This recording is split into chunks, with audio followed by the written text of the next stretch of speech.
This episode of Marijuana Today Daily is brought to you by our friends over at Compliant Packaging, makers of the innovative Lock Tins line, which features a child-resistant design that's still easy for all adults to open up, even those of us living with hand mobility issues. The good folks over at Compliant Packaging have decades of experience in industrial, medical, pharmaceutical, and retail packaging and know all the tricks of the trade and pitfalls to avoid. You want pros like that on your side when you're figuring out your professional legal cannabis packaging options.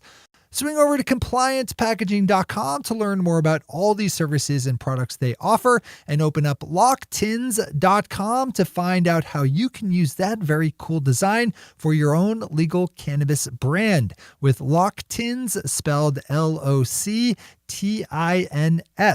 Locktins.com and compliantpackaging.com. Big thanks to everyone over at Compliant Packaging for supporting today's news.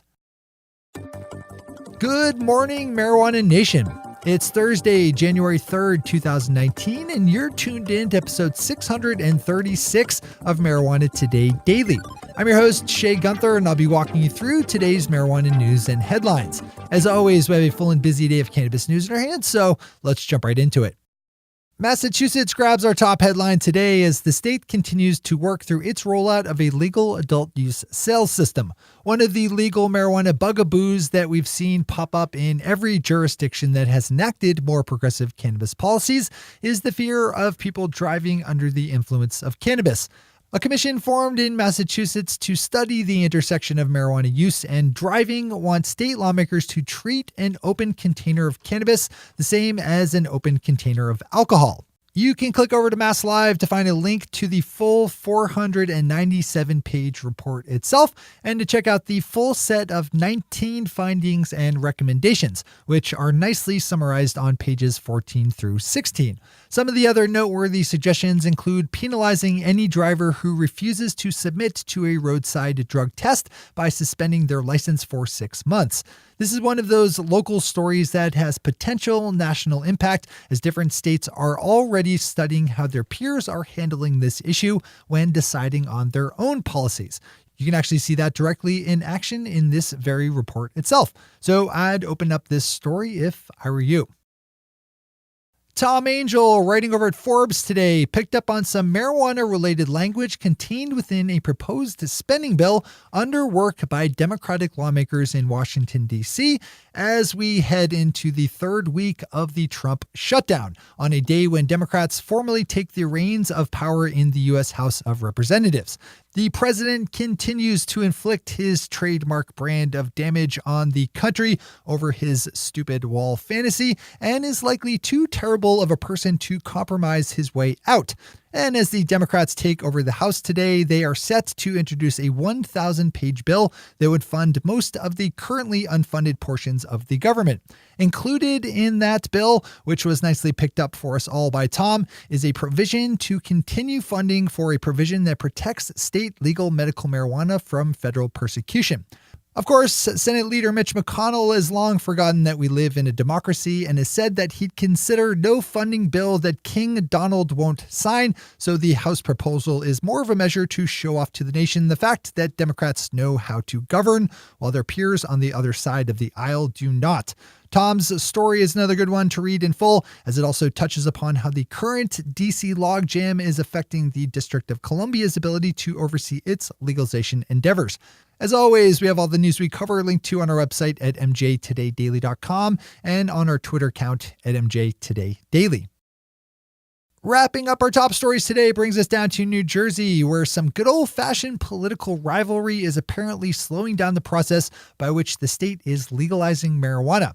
A piece by Leafly's Jay Lassiter lays out the basics, with Democratic Governor Phil Murphy facing off against fellow Dem State Senator Steve Sweeney, mostly over the issue of how closely medical marijuana reforms are tied to adult use legislation. If you're at all involved in the Garden State, this is a good roundup story to open up. It's fairly certain that cannabis is going to be further legalized in New Jersey this year, but the question of how and when exactly is still wide open.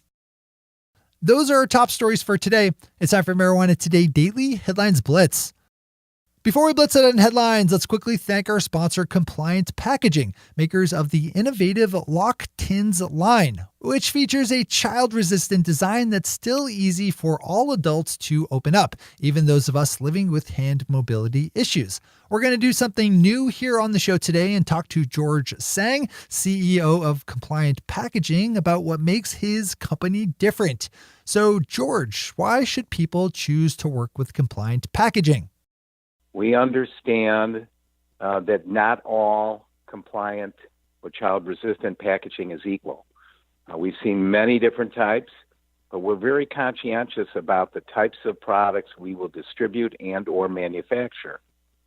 Specifically, we have a line called the Lock Tins, which we had tested at pharmaceutically tested, consistent with the 16 CFR 1700 standards, the Anti-Poison Prevention Act, whereas I've seen many other products that have come out that apparently have been certified, but not with an eye towards pharmaceutical safeties.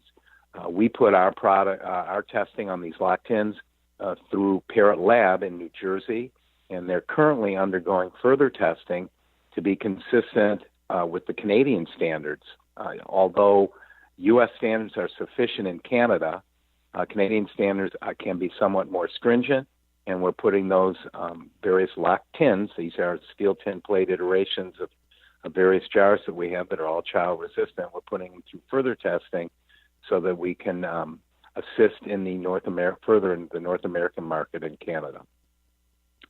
And that's that's a significant reason anyway why you should be choosing Compliant Packaging, because we care.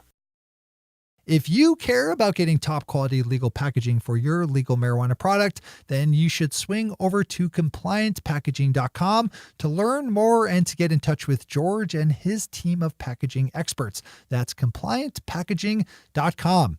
All right, time for the blitz. Farmers in Iowa are ready and willing to embrace industrial hemp now that federal prohibitions on its cultivation, processing, and sale have been lifted, but state law has some catching up to do before they can take advantage of the new crop. At least that's the story reported by the Des Moines Register, which points out that Iowa is just one of 11 U.S. states with no laws on its books covering hemp. That's kind of a problem in a state full of farmers who would love to deploy a lucrative new choice during this year's growing season. As we all should know by now, it's a rare cannabis law that moves quickly, so the chances of anything happening in time for that are pretty slim. The Root has an important story up that you should click over to, looking at data for arrests in Maryland over cannabis charges in the years 2015 through 2017, which were the first 3 years the state enacted marijuana decriminalization. An analysis of those numbers led by the Baltimore Institute for Nonprofit Journalism and the website Baltimore Fishbowl revealed that police in Baltimore overwhelmingly arrested black people more than white people for simple cannabis possession charges. And by that, I mean they almost didn't arrest any white people. In the years 2015, 2016, and 2017, Baltimore police arrested 1,448 adults and 66 juveniles for simple marijuana possession.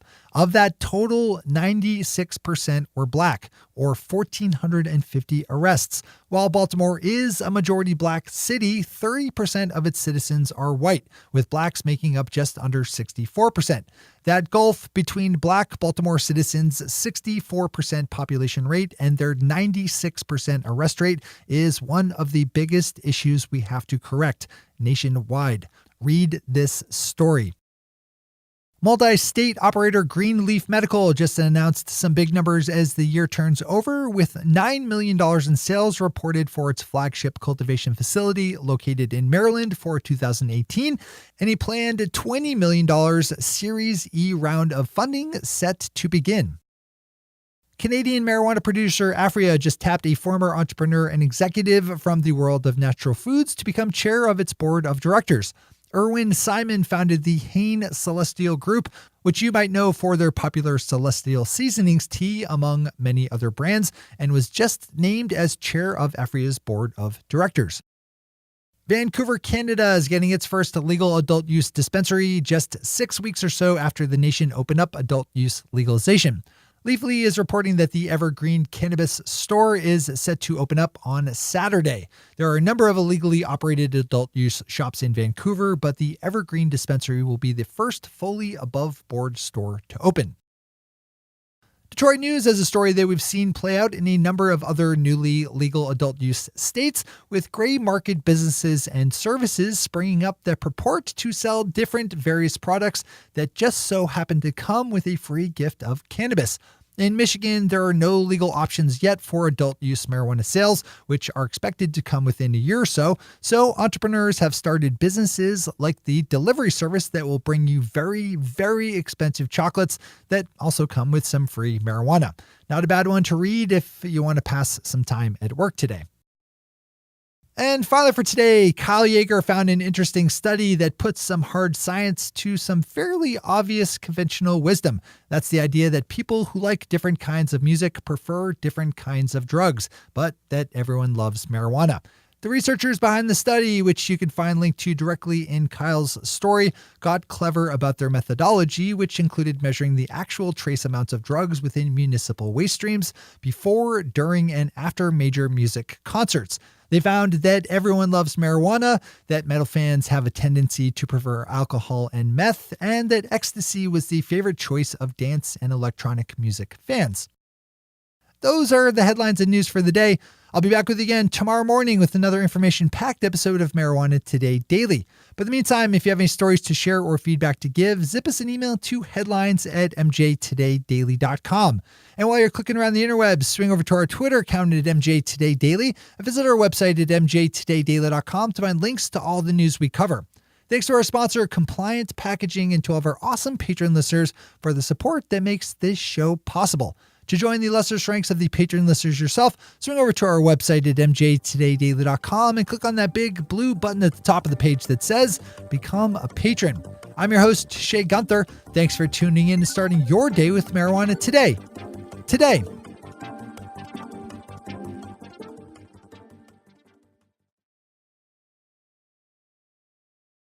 One take, Shay. One take.